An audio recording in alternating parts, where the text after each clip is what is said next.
بسم الله الرحمن الرحيم. سيتم إحراق تريليون دولار على شكل ألعاب نارية بمناسبة الاحتفال برأس السنة. أين جماعة؟ لقمة في بطن جائع خير من بناء 1000 جامع.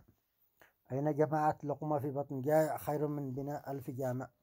أين فريق طوفوا حول الفقراء ولا تطوفوا حول الكعبة؟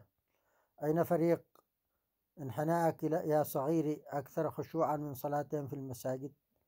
أين إصابة التنديد بأضحية عيد الأضحى ووجوب صرف مبالغها على المحتاجين؟ لماذا هم صامتون؟ لماذا غابت أحاسيسهم المرهفة وصمتت أصواتهم المنكرة على الملايين بل المليارات التي تنفق على الزينة والمفرقعات والخمور والسهرات والراقصات والمطربات والعربدة والمجون؟ لماذا لا يصرخون؟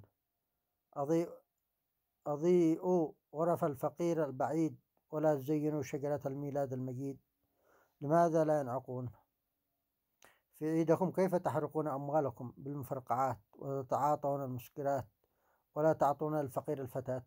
هل قلوبكم الرحيمة لا تستيقظ إلا في استنكار الحج والعمرة والأضحية وبناء المساجد والخشوع في الصلاة؟ ألا يعرف المسلمون كم من شبهة انطلت عليهم بتعاطفهم وراء الكلمات المجهولة؟ ألا يعرف المسلمون أن شعائرهم أغلى ما يملكون؟ متى يخرج المسلمون؟ متى يخرج المسلمون من عباءة حسن الظن وحسن النية وعدوهم يتعامل معهم بخبث الطوية؟ اللهم بصر المسلمين بأمور دينهم. اللهم ردنا إليك ردا جميلا.